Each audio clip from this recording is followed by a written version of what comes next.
Authorities in Massachusetts say they have solved a nearly 50-year-old cold case involving the murder of a 13-year-old altar boy found floating in a river. But just before they could make an arrest, the suspect died.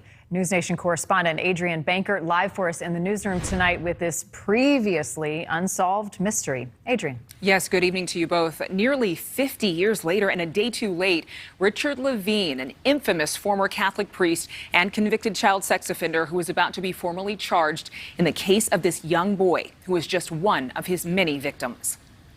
After nearly 50 years, answers in the murder of this 13-year-old boy, Danny Croto. Investigators sharing a recording in his alleged killer's own words. Why did you hit him when he was down by the riverbank? I don't remember hitting him down by the riverbank.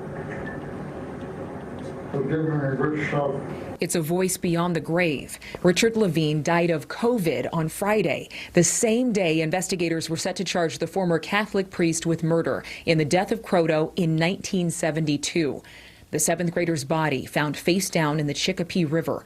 Detectives working all this time to finally have the evidence they needed. He made several statements to indicate that he was the last person to see Danny Croto alive, that he brought him to the riverbank on April 14, 1972, that he physically assaulted him there.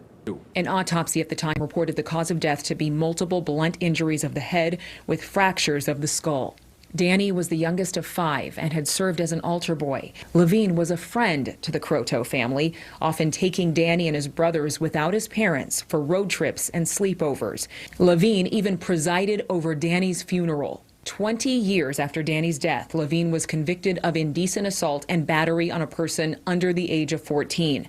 The names of victims, according to indictments, were altar boys and sons of parishioners like Danny. Today, Bishop William Byrne of the Diocese of Springfield in a statement says that today's announcement brings sad closure to a tragic event which I know has hung over our faith community for decades. It is also another reminder of our past failures as a church and a diocese to protect children and young adults from such terrible predators in our midst. Levine never admitted to killing Danny Croto. I just remember being heartbroken when I saw his body going on the river, knowing I was responsible for it. Sadly, Danny's parents passed before they could see justice. Now, the Springfield Diocese has paid more than $1 million to the victims of Levine, many who say they feared reporting the abuse. The bishop there saying that even if their abuser is deceased, any other victims of clergy sexual abuse should speak to law enforcement and the diocese. Marnie, Rob. Such a tragic case. Adrian, thank you.